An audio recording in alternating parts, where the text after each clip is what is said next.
మరి ఇక్కడ కూడిక కలిగింటుండగా ప్రభువైన యేసుక్రీస్తు వారి దివ్యనామం పేరిట మిమ్మల్ని అందరినీ కూడా ఈ మీటింగుకు ఆహ్వానిస్తుంటున్నాం. దయతో కొన్ని నిమిషాలు దేవుని వాక్యమందున మీరు కూడా మరి భయంకరమైనటువంటి నా జీవితాన్ని మార్చినటువంటి దేవుడు మరి సాక్ష్యం కూడా విని మీ కుటుంబాలలో మీరు కూడా మేలు పొందుకోవాలని ప్రేమతో మిమ్మల్ని ఆహ్వానిస్తుంటున్నాం. కొంత ప్రార్థన చేసుకుందాం, సాక్ష్యంలో ప్రవేశిస్తాం.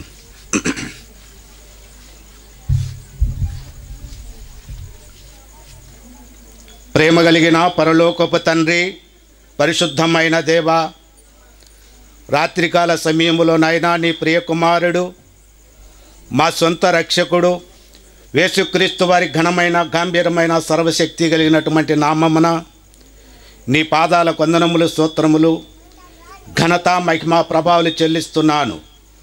తండ్రి, నువ్వెంతైనా కూడా నమ్మదగిన దేవుడవు నాయనా, మహాగణుడవు, మహోన్నతుడవు, ఉన్నత పరిశుద్ధశాల నివసించేటువంటి దేవుడవు, దేవతలకే దేవుడవు, ప్రభులకే ప్రభువు, రాజులవే రాజువు, మహిమ కలిగిన దేవుడు మహారాజు. తండ్రి, ధవల సింహాసనం మీద ఆసనుడవయ్యి దివారాత్రులు గానములు ప్రతి గానములు మా యజ్ఞాపములు మా ఆరాధనలు మా విన్నపములు మా స్థితిగతులను చూస్తున్నటువంటి దేవుడు, వింటున్నటువంటి దేవుడవు తండ్రి, నీ పాదాల వందనములు స్తోత్రములు చెల్లిస్తున్నాను. ప్రభువా నాయన, ఎన్నికలైనటువంటి నన్ను నువ్వు జ్ఞాపం చేసుకొని 20 సంవత్సరాల క్రితం నాయన నన్ను జ్ఞాపం చేసుకొని భయంకరమైనటువంటి స్థితిలో వ్యాధిగ్రస్తుడుగా నేను ఉన్నప్పుడు తండ్రి నువ్వు జ్ఞాపం చేసుకొని నన్ను రక్షించిన విధానం బట్టి నీ పాద స్తోత్రాలు. అయ్యా నాయన, నువ్వు చేసినటువంటి ఉపకారం నీ ప్రజల వెదుట, దైవదాసుల వెదుట, గ్రామస్తుల వెదుట నాయన నీ నామం పేరిట నేను వెన్నికలేనటువంటి నన్ను జ్ఞాపం చేసుకొని నీ ఆత్మాభిషేకం అనుగ్రహించమని ప్రార్థన చేస్తున్నాను. ప్రాంతంలో ప్రభా శత్రుకాలం సంపూర్ణ అయిపచ్చి నీ మెల్లని స్వరంతో ప్రభా నువ్వే మాట్లాడమని ప్రభా నీ దయగలిగిన హస్తాలకు సమస్తం అప్పగించుకుంటూ వచ్చిన వాళ్ళని బట్టి వందనాలు చెల్లిస్తూ ఇంకా ఈ మీటింగ్కి ఎవరైతే రావాలని ఆశ కలిగి ఉంటున్నారో ప్రభా వాళ్ళను కూడా క్షేమంగా నాయన మీటింగ్ ఆహ్వానించి నాయన నీ మేలులతో నింపి నాయన నీ రక్షణ కార్యం జరిగించి నీ రెండో రాకడ కొరకు సిద్ధపరచమని ప్రభా కరెంటును మమ్మల్ని సమస్తమును మైకును తండ్రి నీ ఆదరణలో ఉంచుకోమని నీ దయగలిగిన స్థాలకు సమస్తం అప్పగించుకుంటూ యేసుక్రీస్తు వారి ఘనమైన సర్వశక్తి కలిగినటువంటి నామమును స్తుతించి ప్రార్థించడి వేడుకుంటున్నా తండ్రి. వచ్చినటువంటి ఇక్కడికి వచ్చినటువంటి దైవదాసులకు, వచ్చినటువంటి విశ్వాసులకు, ఈ గ్రామస్తులకు ప్రభువైన యేసుక్రీస్తు వారి పరిశుద్ధ నామమున మీకందరికీ దేవుని నామం పేరిట వందనాలు తెలియజేస్తూ ఉన్నాను. నా జీవితంలో మాది కడప జిల్లా బ్రహ్మంగారి మఠం మండలం, బ్రహ్మంగారి మఠం స్థానికంగా అక్కడనే ఉండబడినటువంటి వారం. అయితే మేము హిందూ కుటుంబానికి సంబంధించినటువంటి వారము. మా ఇంటి పేరు అక్కలరెడ్డి వాళ్ళు, మా తండ్రి పేరు వెంకటరెడ్డి, మా తల్లి పేరు వెంకటమ్మ, నా పేరు నరసింహారెడ్డి. ఇంకా మిగతా నా తమ్ముళ్ళు 2 ఉంటున్నారు. ఒక ఆయన పేరు నరసింహారెడ్డి, ఇంకొక ఆయన పేరు వెంకట నరసింహారెడ్డి, మా చెల్లెలు 3వ ఆమె లక్ష్మీదేవి. మేము అప్పుడు మా నాన్న మా తండ్రి ఉన్నటువంటి సమయంలో ఒక ఉన్నతమైనటువంటి స్థానంలో ఉన్నటువంటి కుటుంబం. మేమందరము నాదర చిన్న పిల్లలం. మాకు యేసుక్రీస్తు ప్రభు అంటే ఎవరైంది మాకు తెలియదు. కానీ మేము చిన్నప్పుడేమో మాకు ఆర్సిఎం స్కూల్ ఉండేది. బడికేమో మేము ఆర్సిఎం స్కూల్ పోయేవాళ్ళమే. వాళ్ళు మాకు బోధించేవాళ్ళు, ఆర్సీఎం తరపున టీచర్లు మాకు బోధించేవాళ్ళు. మధ్యాహ్నం మాకు కొంచెం ఉప్మా పెట్టేవాళ్ళు, ఆ కాలంలో కొంత పాలపొడి పెట్టేవాళ్ళు. ఈ రకంగా బడికి పోతూ వచ్చేవాళ్ళమే. కానీ యేసుక్రీస్తు ప్రభు అంటే మాకు ఎవరైంది? మాకు గుర్తింపు లేనటువంటి ఆ కుటుంబంలో అటువంటి పరిస్థితులు ఉన్నటువంటి ఆ కుటుంబం. నేను మొదటి వాడను, పెద్దవాడను. ఆ సమయంలో మా చిన్న తమ్ముడు లాస్ట్ అబ్బాయి వెంకట నరసింహారెడ్డి అని ఆయన లాస్ట్ అబ్బాయి. ఆయన అప్పుడు జోగాడుకుంటూ ఉన్నాడు. మా నాయన కర్ణాటక గుడ్డల వ్యాపారం చేసేవాడు. మంచి ఆ డబ్బు సంపాదిస్తేవాడు ఆ రోజుల్లో. ఆ డబ్బుతో కుటుంబం పోషించబడ్డం కానీ, ఆయన కింద ఉన్నటువంటి గుమస్తాలకు మరి కొన్ని జీతాలు ఇవ్వటం కానీ, కొంతమందికి పేదలకు ఆ గ్రామంలో ఉన్నటువంటి ఆ పేదలకు గుడ్డల సహాయం కానీ, ఏదన్నా పెళ్ళిళ్ళు వివాహాలు పడినప్పుడు కొంత సాయం చేయడం కానీ, ఇటువంటి స్థితిలో మా నాయన ఆ కుటుంబంలో ఆ పరిస్థితి జరుగుతూ వస్తూ ఉంది. అయితే కర్ణాటకలో అక్కడ లంబాడి వాళ్ళని మాకెళ్ళి సుగాలోళ్ళు అంటాం, అక్కడ ఒక స్నేహితుని ఏర్పాటు చేసుకున్నాడు. ఎవరు? మా తండ్రి. అక్కడ వ్యాపారంలో కొంత డబ్బులు ఎవరన్నా ఆ బట్టలు తీసుకొని వాయిదాలకు తీసుకొని డబ్బులు ఇవ్వకపోతే ఆ నాయకు ఆ గ్రామాలలో కొంత పెద్ద మనిషిగా ఉండేవాడు. ఈయనకు తోడయ్యండు వెంకటరెడ్డికి. తోడయ్యిన గుమస్తాలకి ఈయనకు తోడుతో వీళ్ళకు మంచి ఒక స్నేహితుడిగా ఉంటూ ఈ డబ్బులు ఎక్కడన్నా నిలిచిపోయినట్టు వసూలు చేయడము ఈ రకంగా ఉంటా వచ్చింది. కొద్ది దినాలకు ఆయన ఏదో అవసరం పడి ఒక అడవిలో భూమి ఉంటే లైసెన్స్ టుపాయికి అప్లై చేసుకున్నాడు. ఎవరు? ఆ నాయకు.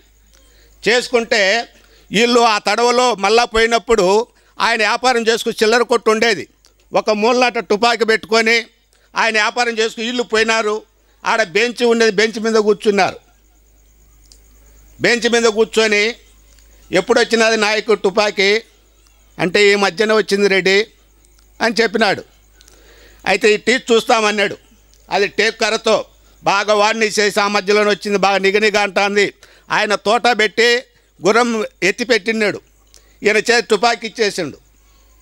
తుపాకి ఇచ్చేస్తే ఈయన చూస్తా ఆయన అంగట్లో కూర్చున్నాడు. వీళ్ళు బెంచ్ మీద కూర్చొని చూస్తా ఆయనకెళ్ళి చూస్తా ఎప్పుడైతే ఈ బట్టన మీద చేయబెట్టుండో ఇది పేలి ఆయన గుండెలో దూరిపోయింది, చనిపోయింది ఆయన. అప్పుడు రోజుల్లో 40,000-50,000 రూపాయలు. ఎప్పుడు మేము చిన్నపిల్లలప్పుడు 40,000-50,000 అంటే ఇప్పుడు 4 లక్షలు దాపు. అటువంటి సమయంలో అక్కడ పోకుండా బాకీ నిలిచిపోయింది. ఒక ప్రాణ స్నేహితుని పోగొట్టుకుంటేనే ఉద్దేశంతో తండ్రి ఒక మనాయేదితో ఆయన కొద్ది దినాలు చనిపోవడం జరిగింది. చనిపోయిన తర్వాత నేనే మునాన 4వ తరగతిలో ఉండా. పిల్లలందరూ చిన్న వాళ్ళు. కానీ చాలా దిగజారిపోయినటువంటి స్థితిలోకి వెళ్ళిపోయింది కుటుంబం. చాలా పేదరికానికి వచ్చేసింది. తినేదానికి కూడా తిండి కరువుగా ఉంది. భూమి ఏమో 20 ఎకరాల భూమి ఉంది. గ్రామంలో ఎవరు చేసేవాళ్ళు లేరు. గ్రామంలో ఎవరు నా అన్నటువంటి వారు ఎవరు కూడా మాకు సాయం చేసినటువంటి వారు ఎవరు లేరు. కానీ అటువంటి సమయంలో మేము చెట్టుకొకరమై పుట్లకొకరమై అనాథలమై అరిచే దినాలు. కట్టుకోవడానికి వస్త్రం లేదు, తినేదానికి తిండి లేదు. చాలా గ్రామాలలో బర్రెలు కాస్తూ మేము రెడ్డి గారం అయ్యుండుకొని కూడా రెడ్డి గారి ఇండ్లలోనే మేము చాకరీ చేస్తూ ఆ బరిగొడ్ల కాస్తూ దీనస్థితితో జీవిస్తూ వచ్చినాం. కొద్ది దినాలకు అక్కడక్కడ ఉంటున్న సమయంలో మా తల్లి మేము బడికి వస్తూ ఉండేవాళ్ళం. అప్పుడు నేను చాలా తులవశాట్లుగా ఉండే పిల్లప్పుడాల ముంచే పెద్ద పిల్లోలను కొట్టడం బల్లేకపోతే పిల్లోలను ఆ పలకలు రాతి పలకలు ఆ పలకలు పగలగొట్టడము, వాళ్ళ పెన్సిళ్ళు ఆ బలపాలు దొంగిలేయడము, ఇటువంటి పనులన్నీ చేసేవాని.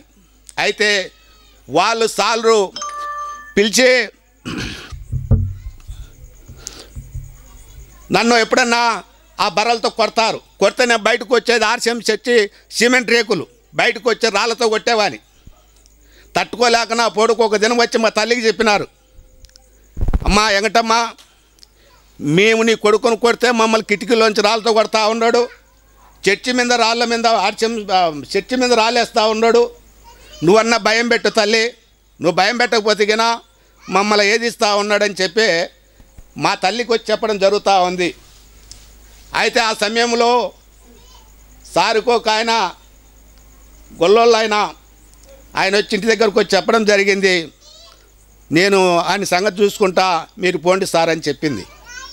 ఒకనాడు 3 గంటల ప్రాంతంలో మా అమ్మకు నేను దొరికిన, బాగా ఉంగరాలు జుట్టు, ఇప్పుడు జుట్టు అంత రాలిపోయిందిలే, ఉంగరాలు జుట్టు, ఆమెన పోయిన గట్టెక్కిన జుట్టు పట్టుకొని ఈ బయట వాకిలికి గడబెట్టి 3 అంకణాల కొట్టము, దొడ్లో ఒక వాకిలి ఉంది, దొడ్లోకి ఈడ్చుకొని పోయి పెద్ద తెడ్డుగట్టు ఉన్నది, ఇంత పొడుగుది తెడ్డుగట్టు ఉంటే ఆ తెడ్డుగట్టు తీసుకొని కొడతా ఉంది, బిక్కి కట్టేది, కొట్టినప్పుడల్లా ఒక తుంట ఇరిగిపోతుంది, పెలుసు కట్టేది, కొట్టినప్పుడల్లా తుంట ఇరిగిపోతూ ఉంది. చివరికి వచ్చి ఆ తుంట తీసుకొని కాలికి కొట్టింది, కాలికి కొడతానే బొక్క పడింది, ఇంకా సరిగ్గా బొక్క పడింది, కట్టబరుచుకొని రక్తం కారుతూ ఉంది. నేను కేకలు పెడతా ఉండా, ఎవరు నన్ను ఇడిపించే నాదులు లేరు. ఒక ఆయన పోలిరెడ్డి అని గొల్లు ఊరెల్పట ఆ టైంలో తోటలో దోలి నీళ్లు తాగొస్తామని ఇంటి దగ్గరికి పోయిండు. ఆమె నా కేకలు విని నా ఏడుపు విని ఆయన వచ్చి అక్క ఎంగటక్క వాకిలిది అంటా ఉన్నాడు. ఈమెకు నా సౌండ్లో ఈ వినపరాలేదు. ఆయన చూసినంత సేపు చూసి ఆ వాకిలిని తన్నిండు, భారైన మనిషి తను ఎగిరి వాకిలి పడిపోయింది. ఆయన వచ్చి ఆయన చేతిలోంచి నన్ను గుంజుకొని బయటికి తీసి నన్ను కూడా కింద 2 బూతులు మాట్లాడి బయటికి పంపించేసిండు. బయటికి పంపించేసి ఆయన గుల్దాడ మనిషి లేకుండా పోయిండు కదా, గబగబ వెళ్ళిపోతా అనగానే నేను బయటకు వచ్చి ఇండ్లు ఉంటే ఏరే వాళ్ళది కొట్టము, ఆ కొట్టం కాడ ఇంతలా గజ్జరాయి తీసుకొని మా అమ్మను అంటా ఉంది, కొడక తప్పించుకొని పోయినావు పోలిరెడ్డి వచ్చి తప్పించినాడు అంటా ఉంది. నీ గచ్చి చూసుకోగా అని చెప్పి ఇంతలా రాయి తీసుకొని మా అమ్మను కొట్టేది పాటు కడుపు తగులుకొని పోయి ఇంట్లో బానుంటే బాను తగులుకొని మంచిని మన పైలిపోయింది. సరే ఇంకా నన్ను చంపేస్తుంది, మా అమ్మకి దొరికితే లాభం లేదని ఆ పొద్దు రాత్రికి దేవలంలో పనుకున్న పోయి రామస్వామి దేవాలంలో ఎవరు అన్నం పెట్టలే, ఆకలి. సరే ఈమె పొద్దున్న పిల్లలను బడికి పంపించేసి గంప తీసుకొని తోటలో గడ్డికి పోయింది. నేను పోయి ఇంటికాడికి పోయి బియ్యం పగలు కొట్టి ఇంట్లో చూసి ఏం లేదు, 3/4 లీటర్ పాలు ఉన్నాయి, కోడిగుడ్డంతా 3 ఎనపూసల ముద్దలు ఉన్నాయి. నాకు ఆకలి అయిపోతా ఉంది, రాత్రికి అన్నం లేదు. పోవడంలోనే ఈ పాలకొండలు చేయబెడితే మీగడ దొరికింది, ఆ మీగడ దొరుకొని తిన్నా, ఈ పాలకొండ ఎత్తుకొని తాగిన. రెండోది ఇట్లా ఇటు చూచే అంతంత ఎనపూస ముద్దలు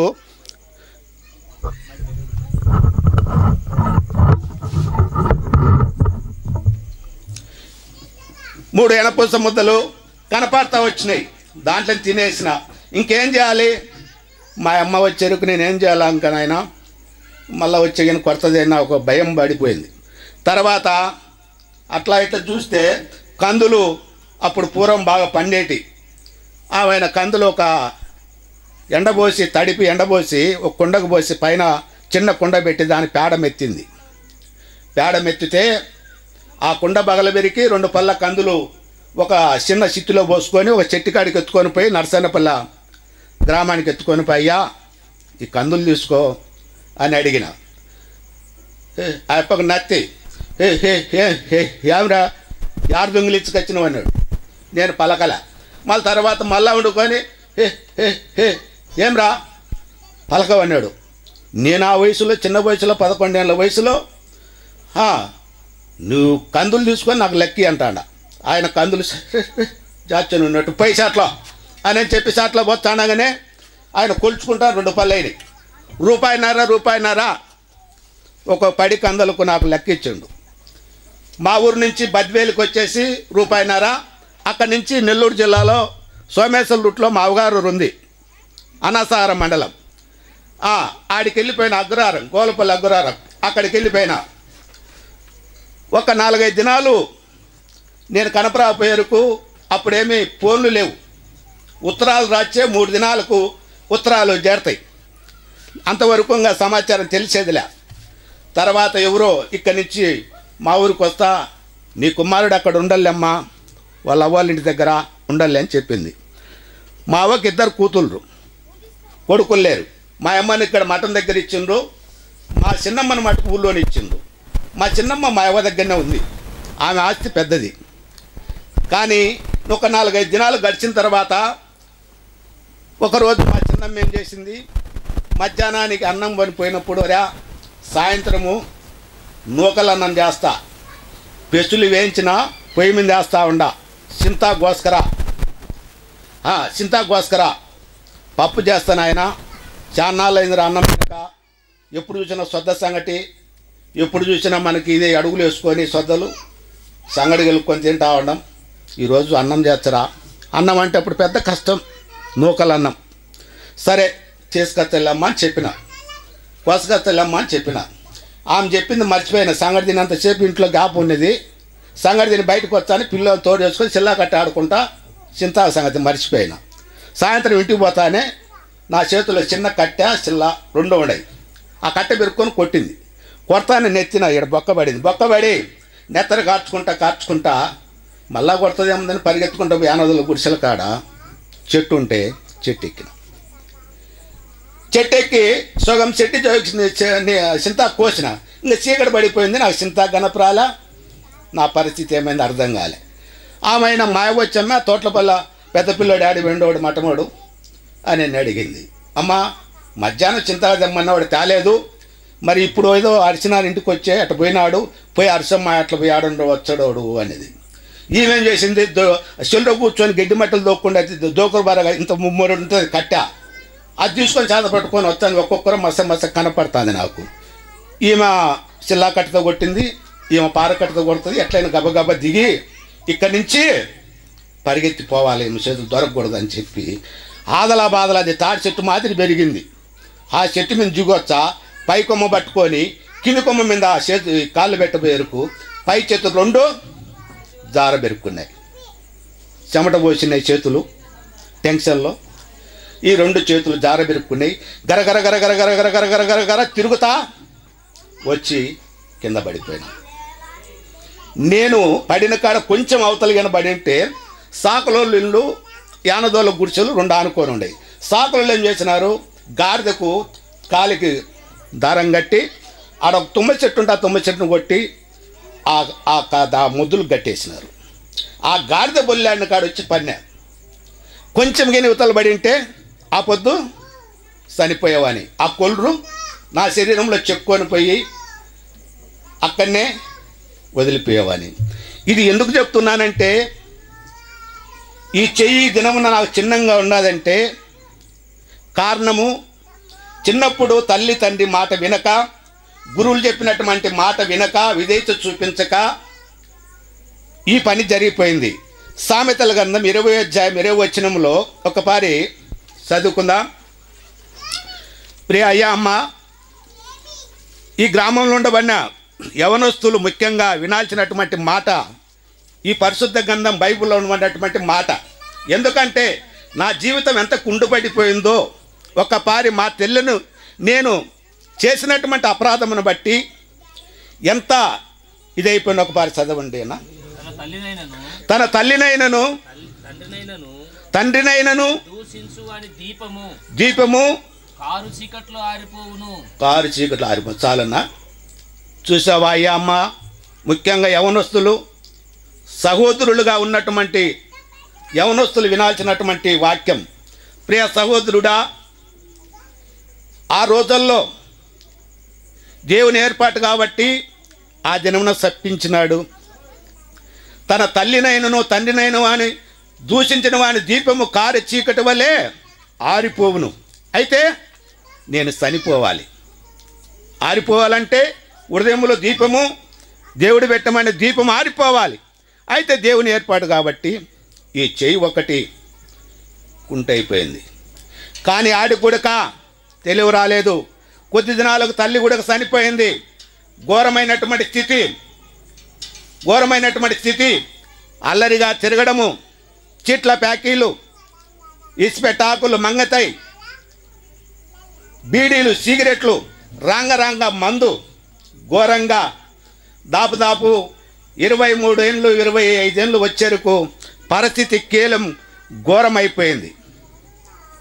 ఎవరు నాయన ఇది చేసే తప్పు, ఇది చేసే నేరము, మరి ఈ మార్గంలో పో, ఈ మార్గంలో పోతే నీకేదన్నా మంచి జరుగుతుంది అని చెప్పినటువంటి వారు ఎవరు కూడా లేరు. మా ఇష్టాచారం విస్తారాజ్యం ఎట్లా ఏదొక చెడ్డ కార్యంలో ప్రవేశిస్తూ శాంతి సమాధానం లేక అనేక ప్రాంతాలలో జీతాలకుంటూ రకరకాలుగా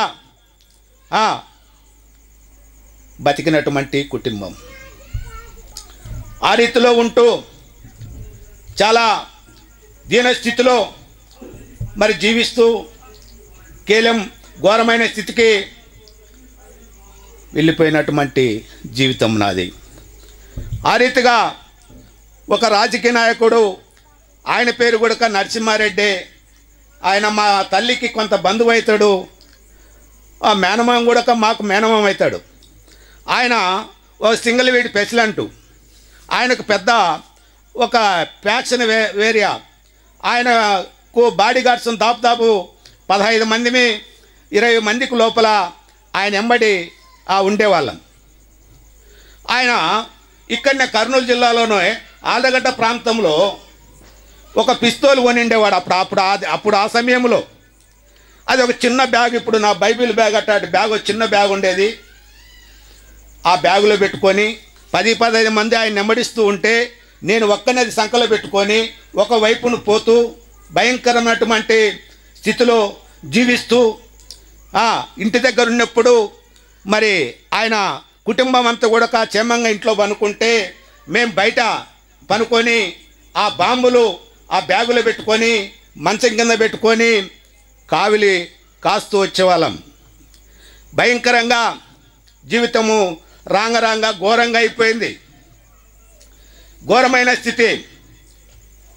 ఎట్లా అంటే ఆయన సింగిల్ వీడి ప్రెసిడెంట్ కనుక బ్యాంకుకి ఒక ప్రెసిడెంట్లు ఆయన చైర్మన్ కాబట్టి డబ్బులు దొంగ సంతకాలు దొంగ గుర్తులు వేసేది. ఆయన దగ్గర ఉన్నటువంటి సూపర్వైజర్ ఫైల్ తీసిపోయి బద్దాల బ్యాంకులో పెడితే ఆ బద్దాల బ్యాంకులో ఈ ఫైల్ చూసి లోన్లు చేసేవాళ్ళు. ఆ రోజుల్లో 5-6 లక్షలు డబ్బు ఒక పాటు డ్రా చేసుకొని వచ్చేవాళ్ళు. అప్పుడు ఆన్లైన్ లేవు, అప్పుడు ఈ బయోమెట్రిక్ లేవు, ఏది లేదు. అప్పుడు ఆ గుర్తులు వేసి ఈ ఫోటోలు కనిపించే ఫైళ్ళు చేతికిచ్చే అవి చూసేది వాళ్ళు. అక్కడ ఉన్నటువంటి మేనేజర్లకు, అక్కడ ఉన్నటువంటి గుమస్తాలకు కానీ డబ్బులు ఇల్లు బాగా ఇచ్చేవాళ్ళు. పోయిన టకటక అనే పనులు చేసేవాళ్ళు. ఆ డబ్బు తీసుకొచ్చి దారుణంగా ఖర్చు పెట్టేవాడు ఆయన. మాకు కూడా కట్నే ఇచ్చేవాడు. తాగడము, ఆయన ఏదో రాజకీయ నాయకులు వచ్చి మాట్లాడుతూ ఉంటే మేమందరం ఒక రూమ్లో కూర్చోనేది ఇసుపెట్టాకులు ఆడుకుంటా తాగుకుంటా కేవలం ఘోరమైపోయింది. ఎవరన్నా బజార్లో గినా ఏదన్నా అంటే గినా మీద పడి తటక్కిన కొట్టేది. భయంకరంగా తేలిపోయినా భయంకరమైన జీవితం వచ్చాడరా కుంటి నరసింహారెడ్డి అంటే. మరి దేవుడు ఫస్ట్ చేయలేకుండా చేసినప్పుడు కూడా నా జీవితాన్ని ఆ దినాలలో నేను మార్చుకోలేకపోయినా.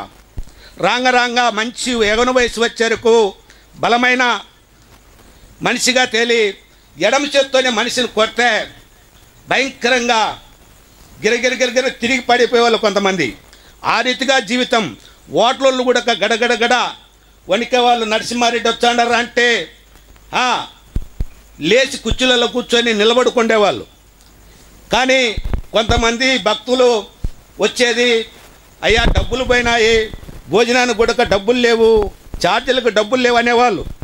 ఆ సమయంలో హోటళ్ళలో కాడే పోయి హోటళ్ళను బెదిరించి వాళ్ళను గద్దించి, అయ్యా ఇలా డబ్బులు పోగొట్టుకున్నారంట, భోజనాలు పెట్టండి, ఎంతమంది ఉన్నారో అంటే పెట్టాల్సిందే ఖచ్చితంగా. పెట్టకపోతే టేబుళ్ళు ఉండవు, గ్యాస్ పెట్టి ఉండదు, ఏ బల్లాలు ఉండవు, కొట్టడమే నలుగురు మధ్య చేరి. ఈ రకంగా జీవితం గడిచిపోతూ ఉంది. కానీ ఈ రాజకీయ నాయకుడు మరి నా భూమి భూమి పెట్టి ఆయన కాడ ఆయనకు అనుచరుడుగా ఉన్నప్పుడు నా చేతను గుర్తు లేపించుకొని నా భూమి కూడా పెట్టుకొని డబ్బులు తెచ్చుకొని వాడుకొని తిన్నాడు. కానీ కొద్ది నాళ్ళకు ఈ విషయం నాకు నిదానంగా తెలిసింది. కానీ ఆ స్థితిలో ఉన్నప్పుడు ఇంకా చెల్లెలు రెండో తమ్ముడు పెళ్ళికి ఎదిగినారు. వాళ్ళకు కూడా వేరే ఈ పొద్దుటూరు దగ్గర కొరపాడు నడితమ్మునికి అక్కడ పెళ్లి చేసినాము. చెల్లెలను అక్కడనే ఈ నరసింహారెడ్డి అనే అన్న కొడుకు ఇచ్చినాము. చిన్న తమ్ముడు లాస్ట్ తమ్ముడు పెళ్లి కాలేదు. నా జీవితం ఘోరమైపోయింది. ఏమీ లేదు. తమ్ముళ్ళు పెళ్ళిళ్ళై పిల్లలు పుట్టే సమయంలో అన్న భూములు అమ్ముదామన్నా అని ఒక వాళ్ళ నుంచి నాకు తెలియచేయడం జరిగింది. కానీ నేను కూడా అప్పుడు డబ్బులు అంటే కేవలం అవసరంతో ఉండ కదా, తాగుతూ ఉండా, ఇసుపెట్టాకులు ఆడుతూ ఉండా, మంగతయ్యి నాకు డబ్బులు అంటే ప్రాముఖ్యం. వాళ్ళు ఆలోచన చేసిన వాళ్ళు కాదు. నాయన ఇది అమ్మితే మీరు ఇబ్బంది పడతారని నేను చెప్పినోని కాదు. కానీ తర్వాత అందరం అంగీకరించి భూములు అమ్మేదానికి అంగీకరిస్తూ వచ్చినాం. అప్పుడు తక్కువ రేట్లలో 3,000 రూపాయలకు కూడా ఎకరా భూమి ఇచ్చినటువంటి దినాలు ఉన్నాయి. అంతా అమ్ముకున్నా కానీ కూడా, అంతా 20 ఎకరాల భూమి అమ్ముకున్నా కానీ కూడా ఆ దినాలలో ₹1,00,000 డబ్బులు రాలేదు. అయిపోయింది. షార్ట్ క్లోజ్ అయిపోయింది. డబ్బు అయిపోయింది. భూమి పెద్దలు సంపాదించినటువంటి ఆస్తి పోయింది. అన్నీ పోయినాయి. చివరికి వచ్చేరకు ఘోరమైనటువంటి గుండె నొప్పి వచ్చేసిందండి. తాగి ఏమి లేదు. ఇంకా మరణమే శరణం. ఇంకా ఆదరించే వాళ్ళు ఎవరు లేరు. బంధుమిత్రాదులకు, నా స్నేహితులకు, ఎవరైనా తెలిసిన వారికి ఏమని చెప్తున్నా, అయ్యా నేను చనిపోతా, నాకు ఘోరమైనటువంటి గుండె నొప్పి వచ్చింది, ఇటువంటి స్థితిలో నేను ఉన్నాను అని అంటే వారు నన్ను కొంచెం ఆదరించేవాళ్ళు. కొంచెము ఎందుకు నువ్వు అట్ట భయపడతావు, భయపడితేగినా ఇంకా నీవు ఇదైపోతావు, భయపడొద్దని చెప్పేవాళ్ళు. కానీ నా భయమేమో, నా మరణమేమో నన్ను వెంటాడుతూనే ఉంది. నన్ను వదిలిపెట్టలేదు. నా మరణము నన్ను వెంటాడుతూ ఉంది. కానీ నేను ఎక్కడన్నా ఎవరితోనైనా మాట్లాడాలంటే 2-3 నిమిషాలు మాట్లాడంటే గగ్గలం. ఎందుకంటే గుండె టక కొట్టుకుంటూ దడ నొప్పి, అది వచ్చినప్పుడు జిబ చెమట వచ్చేది, ఒళ్ళంతా కీలం ఇదైపోయేది. అట్లా ఆ రకంగా నా స్థితి కొనసాగుతూ వస్తూ ఉంది. కానీ మా సొంత ఊరే ఆయనది సేవకుడు నాకల్లా చాలా చిన్నోడు. నా పరిస్థితి ఎట్నో ఆయనకు చెవుకుపోయింది. ఆయన నా దగ్గరికి రావాలంటే భయం. ఎందుకంటే భయంకరమైన జీవితం, చాలా దీనుడు, భయస్థుడు. చిన్న వయసులో సేవకు సమర్పించుకొని ఉన్నాడు. సరే, ఒక దినం ఏదో ఆయన ఆలోచించి దేవుని దగ్గర ప్రార్థన చేస్తూ 1 నెల దినాలు ప్రార్థన చేస్తూ వచ్చినాడంట. ఆయన చెప్తా ఉన్నాడు, నెల దినాలు నా కోసం ఏమి నేను అంత ఆయన ఏమైనా ముఖ్యమా? నేనేమైనా బంధువునా, స్నేహితునా? కాదు, దేవుని బిడ్డ. నేను నశించిపోవటం ఆయనకి ఇష్టం లేదు. ఆయన నెల దినాలు నా కొరకు ప్రార్థన చేసి, కన్నీరు కాచి ప్రార్థన చేసి, పలాని సహోదరుడు ఈ స్థితిలో ఉన్నాడు ప్రభువా, మరి భయంకరమైన జీవితం, నేను పోవాలంటే కూడా నాకు ధైర్యం సాలడం లేదు, మరి నీ చిత్తం ఎట్లుందో నాకు తెలియచేయ ప్రభు అని చెప్పి ఆ దైవదాసుడు ఎప్పుడైతే ప్రార్థన చేస్తూ వచ్చినాడో ఆ దైవదాసునికి దేవుడు సమాధానం ఇచ్చినాడు, దారాలం ఇచ్చినాడు. నా దగ్గరకు ఒక దినం వచ్చినాడు.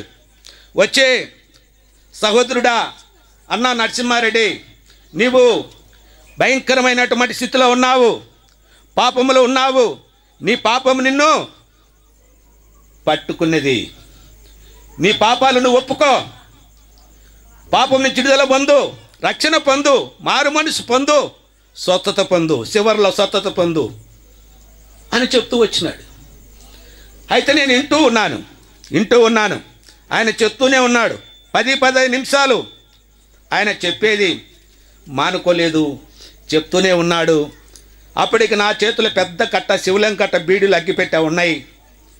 చివరి తెచ్చుకొచ్చేరికి నేను ఒక్కటే మాట అడిగినా, అన్నా యేసుక్రీస్తు ప్రభు బాగా చేస్తాడా అని నేను ఎదుర్కొస్తునేసి దైవదాసుని అడగడం జరిగింది. అప్పుడు ఆయన అంటున్నాడు, నువ్వు విశ్వాసం ఉంచుము, నీ విశ్వాసహితమైన ప్రార్థన రోగిని స్వస్థతపరచును అని ఆయన వాక్యము నాకు చెప్పడం జరిగింది. అన్నా, నేను బతికి బాగుపడాలని, ఇంకా నా జీవితము ఇంకా కొద్ది రోజులు భూలోకంలో జీవించాలని నాకు ఆశిందన్నా. అయితే నేనేం చేయాలన్నా అన్నా. ఏం లేదు, ఉన్న పాటున మోకాళ్ళు వంగో. నీవు చిన్నతనంలో జ్ఞాపకం వచ్చింది మొదలుకొని ఈ వయసు వరకు నువ్వు ఏ పాపానికి దాసుడివైనావో ఆ పాపాలన్నీ నేను ఒప్పిస్తా, నువ్వు ఒప్పుకో. ప్రభువైన యేసుక్రీస్తు రక్తం ద్వారా కడగబడి శుద్ధీకరించబడి, ప్రభువా నన్ను క్షమించి నాలోనికి వచ్చి నీ బిడ్డగా అంగీకరించి నన్ను బాగా చేయి ప్రభా, నన్ను స్వస్థత చేయి ప్రభా, ప్రభువైన యేసుక్రీస్తు ప్రభు నామమున అడిగి వేడుకుంటున్నా, ఆమేన్ అని నేను ప్రార్థన చేయించినాడు. ఒక విధమైన నాకు సంతోషం అనిపించింది ఆ సమయంలో. అయితే ఆయన ఒక మాట చెప్పినాడు, అన్నా నువ్వు మటుకు దేవుని సన్నిధికి వస్తా ఉండు, దేవుని సన్నిధికి వస్తా ఉంటే దేవుడు నిన్ను బాగా చేస్తాడు. వస్తానా? అయితే పగులు పోతే ఎవరైనా చూస్తారు మందిరానికని దగ్గరలోనే మఠం ఆనుకోనే దగ్గరలోనే మందిరం ఉంది. 5 అంకణాలు బోధపటం బాగా బారుగా ఉండేది. ఆ దినమున మంగళవారం సంఘపాఠం జరుగుతుంది, బేస్తవారం పల్లెల పని జరుగుతుంది, బుధవారం బైబిల్ స్టడీ జరుగుతుంది, శుక్రవారం ఉపవాస కూడా జరుగుతుంది, శనివారం సిస్టర్ పరిచయం జరుగుతుంది. అన్ని పరిచర్లు వరుసగా చెప్పుకుంటూ వచ్చాడు ఖమ్మంగా. మంగళవారం పోతే బాగుంటుందని నా హృదయంలో ఆశ కలిగింది. అయితే బైబిల్ ఉంది, బైబిల్ తీసుకొని పోతే ఎవరైనా ఏమన్నా అనుకుంటారని బైబిల్ కవర్లో చుట్టుకొని రాత్రిపూట మందిరానికి పోయినాం. పోతే లేడు, అన్న లేడు, అక్క ఉంది, ఆదరించింది, ఆమె కూర్చోబెట్టింది, ప్రార్థన చేస్తూ ఉన్నారు. నన్ను కూర్చోబెట్టి వాక్యం చెప్పింది, అన్నా దేవుడు తప్పనిసరిగా నిన్ను బాగా చేస్తాడు, నీవు దేవుని మందిరానికి వస్తూ ఉండున్నా అని చెప్పింది. అయితే ఆయన నాకు వాక్యం చెప్పిన టైం 1999 9వ నెల 1999లో 9వ నెలలో ప్రభువైన యేసుక్రీస్తు వారిని నా సొంత రక్షకునిగా అంగీకరించిన ఆ 3 నెలలు దేవుని సన్నిధిలో ఉండి వాగ్దానం తీసుకుంటే కీర్తనల గ్రంథం 91:10 వచనములో ఏ అపాయం నీ దగ్గరికి రాదు. ఒకసారి చదవండి అన్న. వాక్యం జ్ఞాపం చేసుకోవడము మనకెంతో క్షేమం. నీకు ఏ అపాయం రాదు, ఏ తెగులు నీ గుడారంలో సమీపించదు. అయ్యా అమ్మా, గ్రామంలో ఉండవన్న సహోదరుడా సహోదరి, గుడారం అంటే నువ్వు నివాసం చేసేటువంటి గుడారం కాదు. అయితే నాకు కూడా తెలియదు అప్పుడు నివాసం చేసే గుడారమా మానవుని హృదయం గుడారమా అనేది తెలియదు. దేవు సాయకుని దగ్గరికి వాక్యం తీసుకొని పోయి వాగ్దానం తీసుకొని పోయి చూపించిన బల్ల దగ్గర నుంచి తిరుక్కోబోతున్నాడు. నేను గబగబా ఆతురెత్తో పోయి అన్న ఇదో ఈ వాగ్దానం వచ్చింది అని చూపించిన. ఆయన చదివి సంతోషించి దేవుని స్తుతిస్తున్నాడు. అబ్బా, దేవుడు ఎంత నమ్మదగిన వాడయ్యా,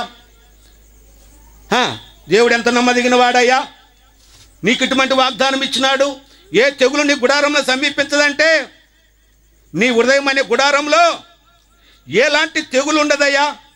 దేవుని నువ్వు అతుక్కొని దేవుని ఎమ్మడించి నీవు మేలు పొంది సుఖం పొంది ఆనందం పొంది స్వస్థత పొందయ్యా అని చెప్పి ఆయన నన్ను ఎంతో ఆదరించడము ధైర్యపరచడము జరుగుతూ వచ్చింది. ప్రియా సహోదరుడా సహోదరి, 1999లో ప్రభువైన యేసుక్రీస్తు వారిని నమ్ముకుంటే ఆ 3 నెలలు దేవుని సన్నిధిలో ఉంటే దేవుడిచ్చినటువంటి వాగ్దానం నా పక్షంగా నెరవేర్చినటువంటి దేవుడు నమ్మదగినటువంటి వాడు, నీతిమంతుడు, సర్వశక్తిమంతుడు. ఈయన మనుషులు తయారు చేసినటువంటి దేవుడు కాదు. కాబట్టి దేవుడు నాకు మళ్ళా 2000 సంవత్సరంలో 7వ నెలలో నేను బాప్తిసం తీసుకున్నా.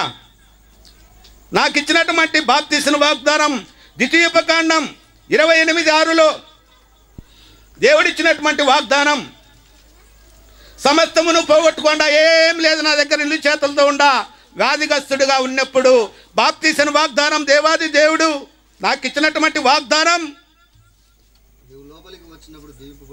నీవు లోపలికి వచ్చినప్పుడు దీవించబడదువు, నువ్వు వెలుపలికి వెళ్ళినప్పుడు దీవించబడదు. సాలన ఈ వాగ్దానం నీవు లోపలికి పోయినప్పుడు ఆశీర్వదించబడదువు, బయటకు వచ్చినప్పుడు కూడా నువ్వు ఆశీర్వదించబడదు అని ప్రభువైన యేసుక్రీస్తు వారు నాకు ఇచ్చినటువంటి బాప్తీసిన వాగ్దానము నా పక్షంగా నెరవేర్చుతూ వచ్చినాడు. ఎందుకంటే ప్రభువైన యేసుక్రీస్తు వారు 2001 సంవత్సరం పూర్తి చేసుకొని మళ్ళా సంవత్సరం అడిపెట్ట వేరకు పసిబిడ్డ లాంటి గుండెనిచ్చినాడు. దేవునికి స్తోత్రము కలుగునుగాక. అయ్యా అమ్మా, ఎందుకని చెప్తున్నాను నేను? ఆ దినము నేను చనిపోయింటే నా పాపము నన్ను మరణానికి నరకానికి ఈడ్చుకొని పోయేది. అయితే ప్రభువైన యేసుక్రీస్తు వారు ఆ దినం నన్ను జ్ఞాపం చేసుకున్నాడు కాబట్టి ఆయన దైవదాసుల ద్వారాతో ఏదొక రూపంతో నా దగ్గరికి వచ్చి వాక్యం సంధించి వాక్యం నాతో మాట్లాడి ఆ దినం చనిపోయింటే రోమాసువార్త 6:23 పాపములొచ్చి జీతము మరణము, అయితే దేవుని కృపావరము మన ప్రభువైన యేసుక్రీస్తు నిత్య జీవం. ప్రియ సహోదరుడా సహోదరి, నిత్య జీవం లేనటువంటి స్థితిలో ఉంటున్నావా? ఈ రాత్రికాల సమయంలో దేవాది దేవుడు ప్రభువైన యేసుక్రీస్తు వారు మరణం నుంచి ఏం చేసినాడు? జీవములోనికి దాటించినాడు. చూసావా, దేవునికి ఎంత కృతజ్ఞత కలిగి ఉండాలి. సమస్తము కోల్పోయినప్పుడు, ఏమి లేనప్పుడు, ఖాళీ చేతుల్లో ఉన్నప్పుడు దేవాది దేవుడు ఆ దినమున జ్ఞాపం చేసుకొని ఆయన ఇచ్చిన వాగ్దానం నా పక్షంగా నెరవేర్చి మరణంలోంచి పాపానికి వచ్చే జీతం మరణమై ఉంటుండగా, అయితే ప్రభువైన యేసుక్రీస్తు వారు నన్ను జ్ఞాపం చేసుకొని మరణంలోంచి జీవులో దాటించినాడు. అయ్యా అమ్మ, ఈ రాత్రికాల సమయంలో బాప్తీసిన వాగ్దానం భూమి అంతా అమ్మేసినము, తమ్మునిలో ఒక నేరం పెట్టిన నా మీద, నీవు మంచోనివి కాదు, నువ్వు చెడ్డవానివి, నువ్వు గిన మందలించింటే మేము ఆ భూమి అమ్మం మేము. నీవు పెద్దవానివి కదా, కుటుంబంలో మమ్మల్ని వాదించలేదు, మమ్మల్ని మందలించలేదు, అందుకని ఆ భూమి అమ్మేసినాము. ఈ దినమున మా పేదలు, మా పిల్లలు, మేము రోడ్డు మీద పడాల్సిన అవసరం వచ్చింది అని చెప్పి మొదలుపెట్టినారు. అయితే నేను ఏం చేయాలి? నేను బలవంతం చేసి వాళ్ళను నొప్పి పెట్టి బాధ పెట్టి అమ్మించింది కాదు. అయ్యా అమ్మ, ఒకసారి గుర్తుంచుకోవాలి, వాళ్ళు మనస్పూర్వకంగా అంగీకరించి వాళ్ళ అవసరం నిమిత్తమై ఆ భూమి అమ్ముతూ వచ్చినాము. అమ్మిన తర్వాత ప్రభు సన్నిధిలో, ప్రభువా ఈ అపనింద కూడా నా మీద పడుతూ వచ్చినది, ప్రభా ఈ చెడ్డ పేరు నా మీద తొలగించని భారంతో దేవుని సన్నిధిలో మోకరించి ఆయనకు మరిపెట్టుకుంటూ వచ్చినాను. ప్రభు నా మొర ఆలకించినాడు. కీర్తనల గ్రంథం 50:15 ఆపద కాలమందు నీవు నన్ను గురించి మరిపెట్టము, నేను నిన్ను ఇడిపించదను, నీవు నన్ను మహింపరచెదవు. ప్రభువు స్తోత్రం. అయ్యా అమ్మ, అటువంటి స్థితిలో దేవాది దేవుడు ఆ చెడ్డ పేరు నా మీద తీసేసేదానికి మా దాయాదులు 10 మంది, మా దాయాదులు భాగస్తులు, మేము వాళ్ళ భాగంలో ఉండేది అమ్ముకున్న వాళ్ళకే.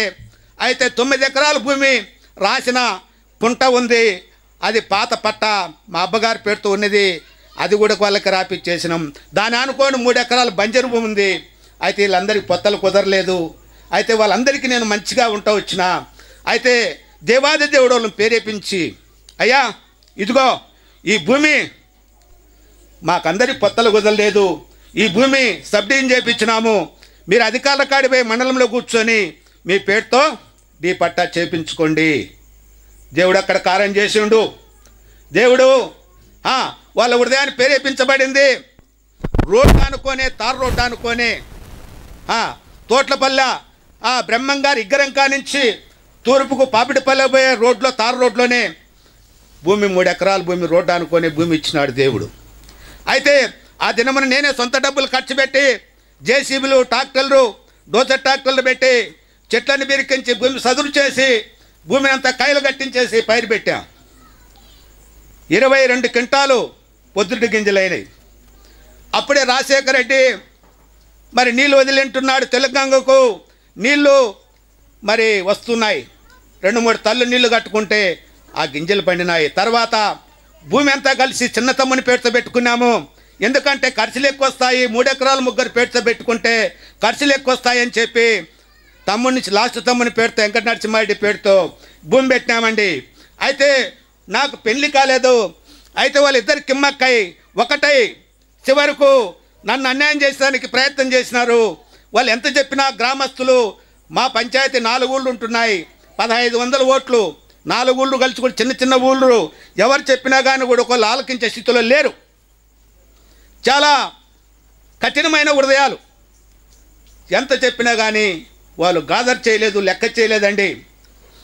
తర్వాత నన్ను కొట్టను కూడా కొట్టినారు ఆ భూమి కోసమై. ఆడించి తోట్లపల్లి నుంచి టువాల పెట్టుకొని నేను కన్నీరు పెట్టెగిన మీరేమైపోతారో, నా దేవుడు మిమ్మల ఇచ్చిపెట్టడు, జాగ్రత్త సుమ్మా, ఏమనుకుంటున్నారు మీరు? నన్ను అన్యాయంగా మీరు లెక్క చేయక అన్యాయంగా కొట్టి నన్ను పంపిస్తున్నారు. నా దేవుడు నా పిల్లలను ముట్టుకుంటే కనుగుడ్డు ముట్టినాడని చెప్పి దేవుడు వాక్యంలో ఉంటుంది.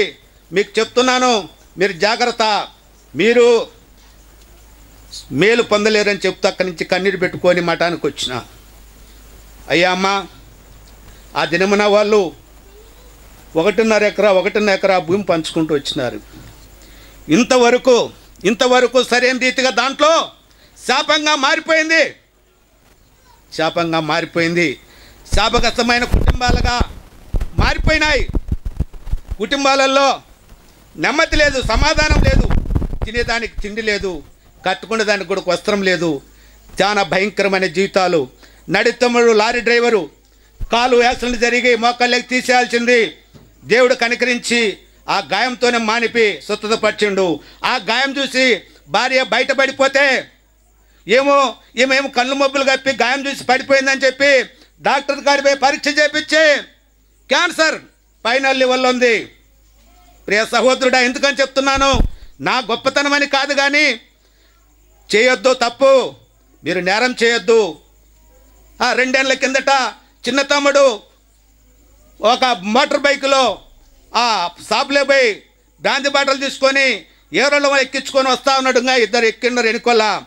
ఒక సైడుకు రైట్కి తిరగబోయారు వెనుకొల్ల ఇది టాటా సుమోతో కొడితే సుమారుగా 10 అడుగులు ఎత్తు ఎగిరి కింద పడినారు. సడువులో బొచ్చా ఉంటుంది మనకు, ఆ గూడలో అది తుంపలుగా పోయింది. భయంకరమైన శాపం అనిపిస్తూ ఉండరు.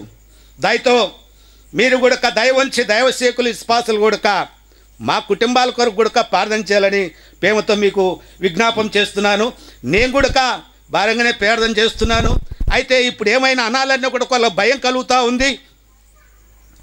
దేవాది దేవుడు ప్రభువైన యేసుక్రీస్తు వారు ఎలాంటి కొరత లేకుండా ఆయన నా పట్ల చేసినటువంటి ఉపకారం, జీవితంలో సమాధానం లేక, సంతోషం లేక, ఎవరు ఆదరించలేక, ఉండేదానికి ఇండ్లు లేక, చిన్నతనంలో తల్లిదండ్రి చనిపోతే 3 అంకణాల కొట్టం పడిపోతే బంధువులు అదంతా పడిపోయిన సమయంలో అక్కడున్నటువంటి దాయాదులు ఇరుగు పొరుగు వాళ్ళు పోరెక్కపై పొయ్యిల్లో పెట్టుకున్నారండి.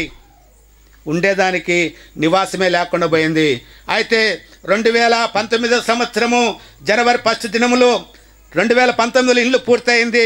బ్రహ్మంగారి మఠం ఎండి ఆఫీస్ పక్కనే దాదాపు 15 లక్షల రూపాయల ఇండ్లు దేవుడు నాకు నియమించి ఇచ్చినాడండి.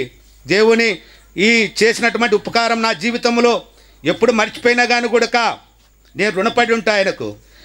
ఈ పొద్దు వేకాంతంగా ఆ గృహంలో ఉండి దేవునికి ప్రార్థన చేసుకుంటూ నా జీవనం గడుపుకుంటూ దేవుని సన్నిధి పోగొట్టుకుంటూ దేవుని ప్రేమను నేను ఎప్పుడు కూడా దూరం చేసుకోకుండా జీవిస్తూ వస్తున్నా. అయితే రోమా సువార్త 8వ అధ్యాయము 28వ వచనములో దేవుని ప్రేమించు వారికి, చదవండి అన్న, దేవుని ప్రేమించు వారికి ఆయన సంకల్పము చొప్పున అనగా ఆయన సంకల్పము చొప్పున పిలువబడిన వారికి మేలు కలుగుటకై సమస్తమును సమకూడి జరుగుతున్నాయని సమస్తమును దేవుని ప్రేమించాలి. దేవుని ప్రేమించే వారికి దేవుని ప్రేమించాలి? ప్రభువైన యేసుక్రీస్తు వారిని ప్రేమించే వారికి ఆయన సంకల్పము చొప్పున ఈ రకంగా రకరకాలుగా పిలుస్తూ ఉన్నాడు. ఆ పిలిచినటువంటి పిలుపుకి విధేయత చూపించి ఆయనకు అనుకూలమైనటువంటి జీవితం జీవిస్తే దేవుని ప్రేమించే వారికి ఏ మేలు కొదవై ఉండదు. ప్రియ సహోదరుడా, సహోదరి, నా జీవితంలో దేవుడు చేసినటువంటి మేలు ఏది కూడా కొరత లేకుండా ఈ దినమున ఒక దినమున కట్టుకునేదానికి బట్ట లేక, తినేదానికి తిండి లేక, ఉండేదానికి నివాసం లేక ఎంతో దీనస్థితిలో ఉన్నటువంటి నన్ను ఈ దినమున ఒక్క స్థానంలోనూ తీసుకొచ్చి ప్రభువైన యేసుక్రీస్తు వారు వ్యాధిగ్రస్తుడిగా, భయంకరమైనటువంటి తాగుడుబోతుగా, భయంకరమైనటువంటి మరి జీవితంలో ఉన్నప్పుడు నేను నశించిపోవుట ఆయనకి ఏమాత్రం ఇష్టం కాక ప్రభువైన యేసుక్రీస్తు వారు నశించిపోతున్నటువంటి నన్ను జ్ఞాపం చేసుకొని ఆయన నన్ను ఎంతగానో ప్రేమించి ఆదరించి నా కన్నీరు తుడిచి, ఎవరు నాకు అన్యాయం చేసినా కానీ కూడా నా దేవుడు నాకు అన్యాయం చేసే దేవుడు కాదు. నా దేవుడు అంటే నాకే కాదు, ప్రభువైన యేసుక్రీస్తు వారు సర్వజనులకు ప్రభు అయినాడు, దేవుడు అయినాడు. ప్రభువు ఎవరిని కూడా ఏడ్చిపెట్టే దేవుడు కాదు. నశించిన వెతికి రక్షించటకే, నశించిపోతున్నటువంటి జీవితాలను బాగు చేయటకే యెహోవా కొరకు ఎదురు చూసేవారు నూతన బలము పొంది పక్షిరాజుల రెక్కలు చాపి యెషయా గ్రంథం 40:31 వచనంలో ఈ రీతిగా రాయబడి ఉంటుంది. ప్రియ సహోదరుడా, సహోదరి, యెహోవా కొరకు ఎదురు చూసేవారు నూతన బలము పొంది పక్షిరాజుల రెక్కలు చాపి పైకి ఎగురుదురు. ప్రియ సహోదరుడా, సహోదరి, పాపం చేత పట్టబడి మరి నిత్య నరకానికి వెళ్ళిపోయేటువంటి మానవ జన్మాని ప్రభువైన యేసుక్రీస్తు వారి వైపు చూడడంలో ఏం జరుగుతుంది? నూతన బలము, పక్షిరాజు వలె రెక్కలు చాపి పైకి ఎగిరేటువంటి భాగ్యము. నశించిపోతున్నావేమో పాపముతో పట్టబడి, సమాధానం లేక, రకరకాలైన వ్యాధుల చేత, బాధల చేత, కష్ట నష్టాల చేత నష్టపోతున్నావేమో.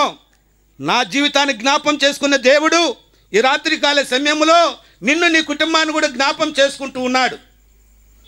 ప్రియ సహోదరుడా, సహోదరి, అయ్యమ్మ, ఈ రాత్రికాల సమయంలో దేవాది దేవుడు ఆయన సంకల్పం చొప్పున 10 నెలలు 2020 సంవత్సరంలో ఇలలో క్షేమంగా కాపాడి, రకరకాలైన వ్యాధుల చేత, బాధల చేత రకరకాలుగా జనాలు భూలోకం వదిలిపోతుండగా ఈ భయంకరమైనటువంటి తెగులు దినాలలో కూడా మనల్ని సజీవులుగా ఉంచి ఈ నవంబర్ నెలలో ఫస్ట్ పరిచయ దినంలో ప్రభువైన యేసుక్రీస్తు వారు మనముల సజీవులుగా ఉంచినాడంటే ప్రభువుకు మనం ఎంతో విధేయత చూపించడము క్షేమం. దేవుడు ఆయనను రుచి చూచి తెలుసుకుంటే మనకెంతో క్షేమం. కీర్తనల గ్రంథం 34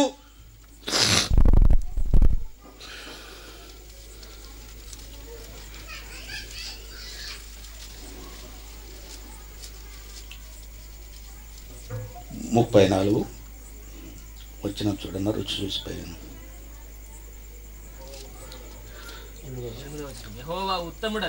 యెహోవా ఉత్తముడని రుచి చూచి తెలుసుకొనుడి. ఆయన ఆశ్రయించు నరుడు ధన్యుడు. అయ్యా, యేసుక్రీస్తు ప్రభు ఆశ్రయించు నరుడు ధన్యుడు. ప్రియ సహోదరుడా, ఈ రాత్రికాల సమయంలో అయ్యా అమ్మ, నిన్ను కూడా ధన్యుడుగా, ధన్యురాలుగా చేయాలని ప్రభువైన యేసుక్రీస్తు వారు ఈ వాక్యం ద్వారా నీతో మాట్లాడుతూ వస్తున్నాడు. చదువు సహోదరుడా. రుచి చూసి తెలుసుకొనుడే. ఆయన ఆశ్రయించు నరుడు ధన్యుడు. యెహోవా భక్తులారా, ఆయన యందు భయభక్తులు ఉంచుడి. ఆయన యందు భయభక్తులు ఉంచు వారికి ఏమీయూ కొదవలేదు. చూసావా ప్రియ సహోదరుడా, భయపడుతున్నావు. ఆయనందున భయభక్తులు కలిగి జీవించటములో ఏం మేలు కొదవలేదు. ప్రభువైన యేసుక్రీస్తు వందుడు భయభక్తులు కలిగి జీవించటములో ఈ దేవుడు ఒక దినమున నిన్ను నన్ను జిగటం మట్టితో నిన్ను నన్ను తయారు చేసినాడు.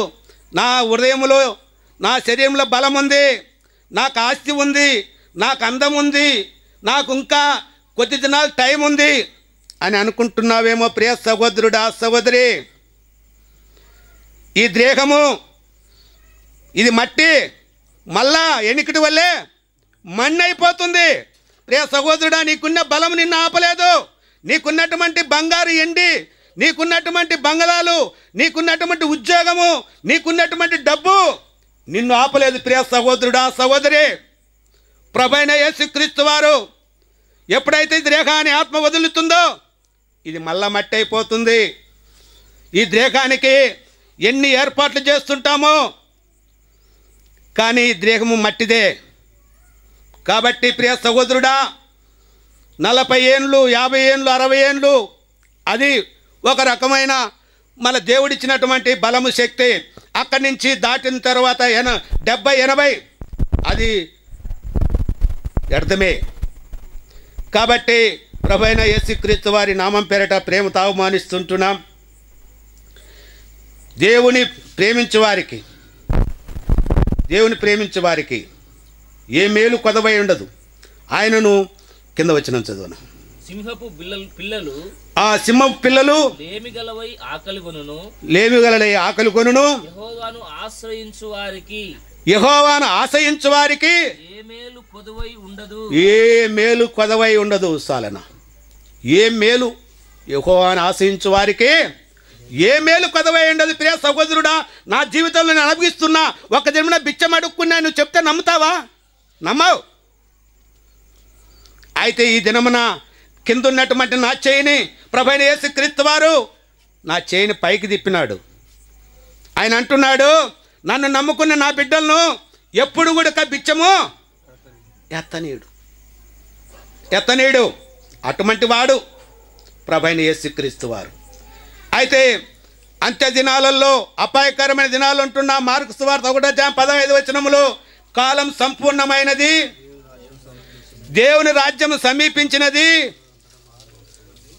మారు మనసును పొంది సువార్తను నమ్ముడైన ప్రభువైన యేసుక్రీస్తు వారు వాక్యం ద్వారాతో నిన్ను నన్ను వెసరిస్తున్నాడయ్యా. అమ్మా, కాలం ఎందుకు సంపూర్ణమైందయ్యా నీకు తెలుసునా అని అనుకోవచ్చు నువ్వు. నాకు తెలియదు, కానీ చూస్తూ ఉన్నాము మన కళ్ళతోటనే.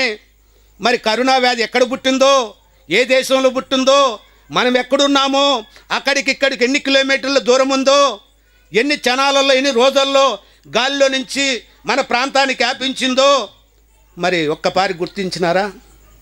అంతేకాదు, వరదలు ఊళ్ళే మునిగిపోయి హైదరాబాదు చూస్తుండగానే జనాలంతా ఒక్కపారి 2-3 చెల్లు తెగిపోవడంలో ఆ ప్రాంతంలో ఉన్న జలమయమైపోయి ఎన్నో ప్రాణాలు కోల్పోయి, ఎంతో భయంకరమైన నష్టం, ఇండ్లు కూలిపోయి, జీవులు కాళ్ళు మోటార్ సైకిళ్ళని కూడా నీళ్ళల్లో కొట్టుకొని పోయిన భయంకరమైన స్థితిని చూస్తున్నాం ప్రియ సహోదరుడా.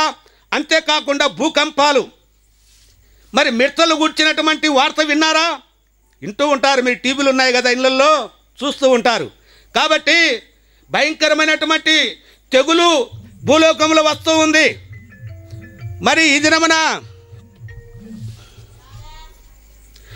దినమున ఓ సహోదరి ఫోన్ చేసి, ఏదో ఇంకొక భయంకరమైన వ్యాధి వచ్చిందయ్యా, మరి నువ్వు అక్కడ పోయినా కర్నూలు ప్రాంతానికి, అక్కడ ముందు ఏదో కర్నూలు అక్కడ విపరీతంగా మరి కరోనా వైరస్ ఉందని చెప్తున్నారు, ఎందుకు పోయినావని ఒక సహోదరి ఫోన్ చేసింది.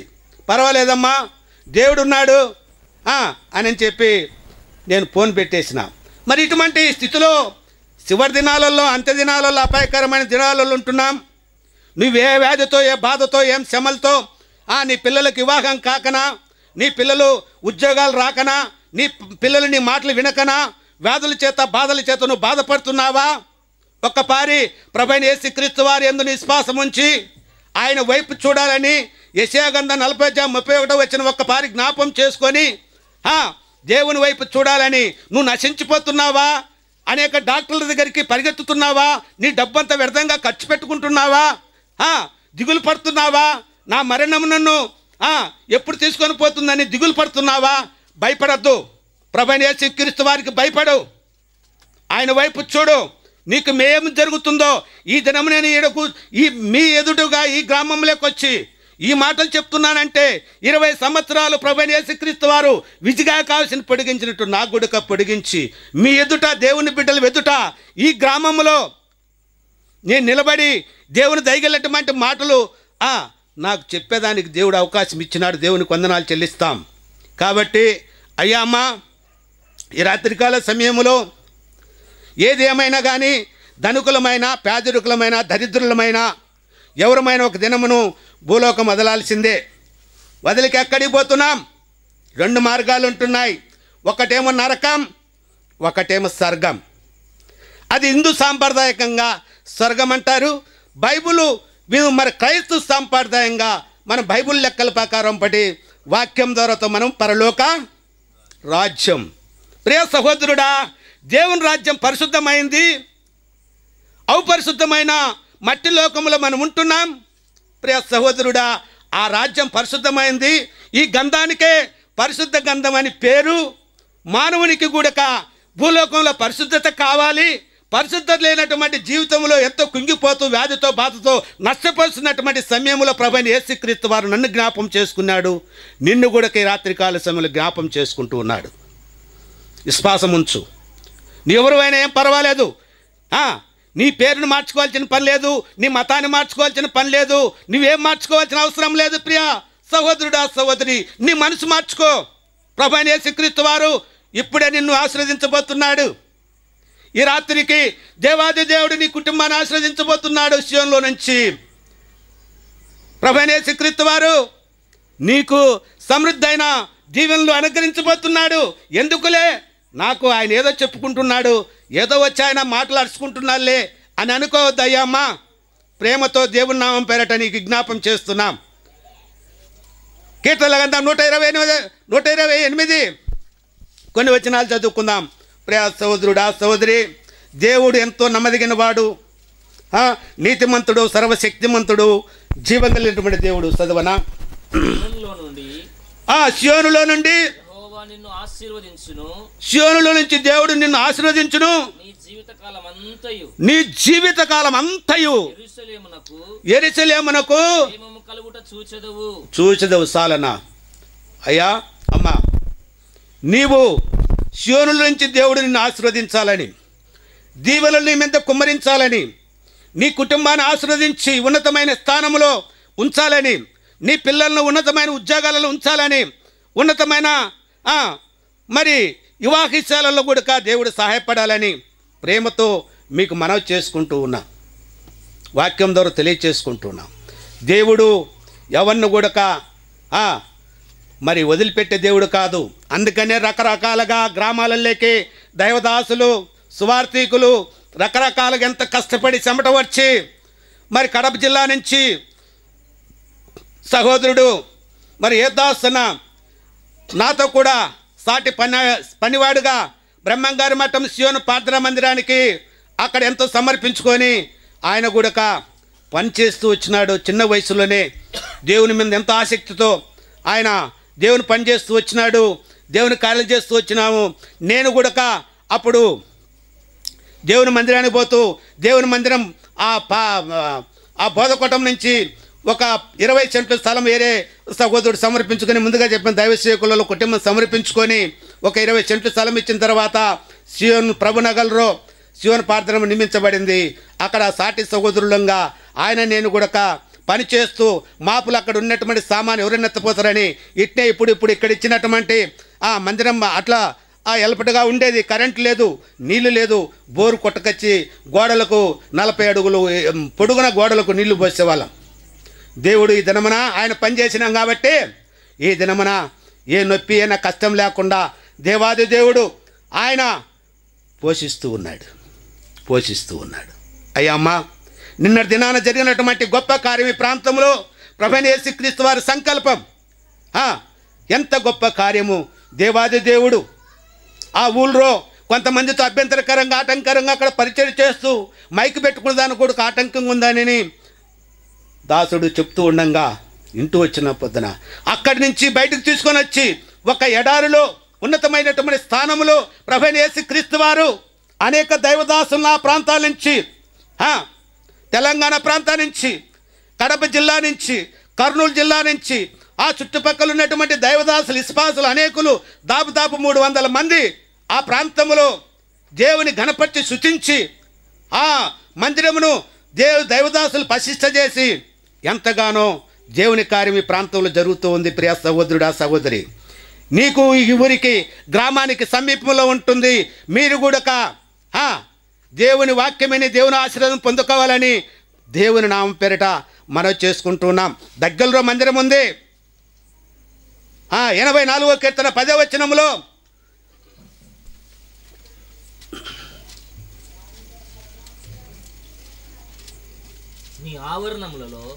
నీ ఆవరణములో ఒక్క దినము గడుపుట 1000 దినముల కంటే శ్రేష్టము.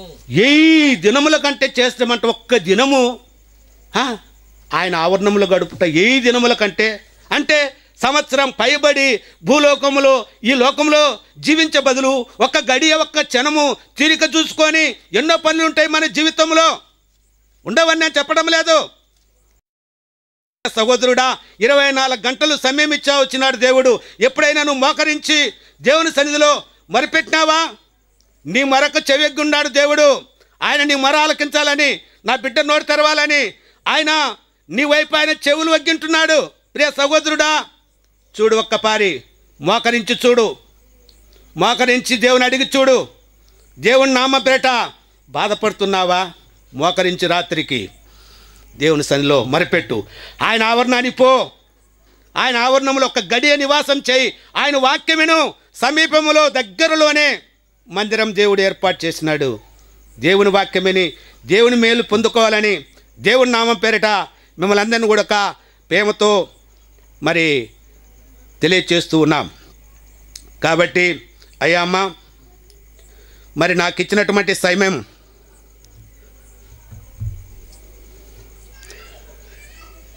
8:30 క్లోజ్ చేసుకోవాలనుకున్నాం. 10 నిమిషాలు జాతి చేయింది. కాబట్టి మీకందరికి కూడా ఈ రాత్రికాల సమయంలో తెలియచేయడం ఏమనగా, దేవుడు ఏ ఒక్కరిని కూడా అనాథలుగా, పేదరికంగా, దరిద్రత, వ్యాధి బాధల చేత బాధపడటము ఏమాత్రం ప్రభువైన యేసుక్రీస్తు వారికి ఇష్టం లేదు. ఆయన నాశించిన దాన్ని వెతికి రక్షించుటకే భూలోకానికి మనిషి కుమారుడుగా వచ్చి ఆయన మనములు ఎంతో మన పాపములు, 1 యోహాను పత్రిక 1వ అధ్యాయము 9-10 వచనాలలో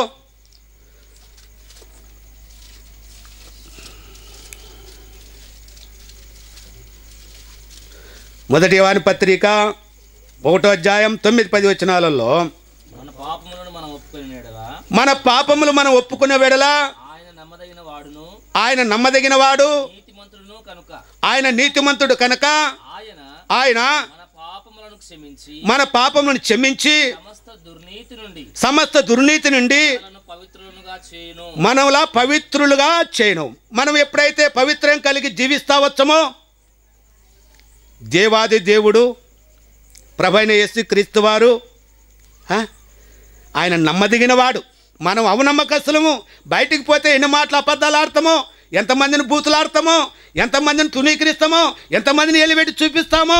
ఒకరు తెల్ల గుడ్డలు వేసుకుంటే వచ్చుకోలేము, ఒకరు తిండి తింటుంటే వచ్చుకోలేము. వారం లేతనము బతుకుతుంటే బాగుపడుతుంటే చూడలేనటువంటి వారం లేనితనముతో ఉన్నాం. ప్రియ సహోదరుడా, ఇవన్నీ నీకు నష్టం కలిగిస్తాయి. గుడ్డలు వేసుకునే వాళ్ళని చూసి బాధపడుతున్నావేమో, తిండి తినే వాళ్ళని చూసి బాధపడుతున్నావేమో, ఆశ ఎంత చూసి బాధపడుతున్నాం. బాధపడాకు, సంతోషపడి నువ్వు కూడా ప్రభువైన యేసుక్రీస్తు వారి సన్నిధిలో మోకరించి, ప్రభా నన్ను కూడా జ్ఞాపం చేసుకోమని మరిపెట్టు. దేవుడు నిన్ను ఆశీర్వదించబోతున్నాడు. ఈ రాత్రికాల సమయంలో ఆయన అస్తమిప్పి నిన్ను ఆశీర్వదించబోతున్నాడు. ఈ రాత్రికాల సమయంలో ఆయన నమ్మదగిన వాడు కనుక మన పాపాలు మనం ఒప్పుకొని ఆయన వైపు చూసి మేలు పొందుకోవాలని గ్రామస్తులకు వచ్చినటువంటి మరి ఇక్కడ వచ్చినటువంటి అందరికీ మరి మీకు మనవి చేసుకుంటూ, మరి నాకు ఇచ్చినటువంటి సమయాన్ని బట్టి మీకు అందరికీ కూడా సంఘానికి, దైవదాసులకు, విశ్వాసులకు, గ్రామస్తులకు అందరికీ కూడా నా హృదయపూర్వకమైన ధన్యవాదాలు తెలియజేసుకుంటూ ఉన్నాను.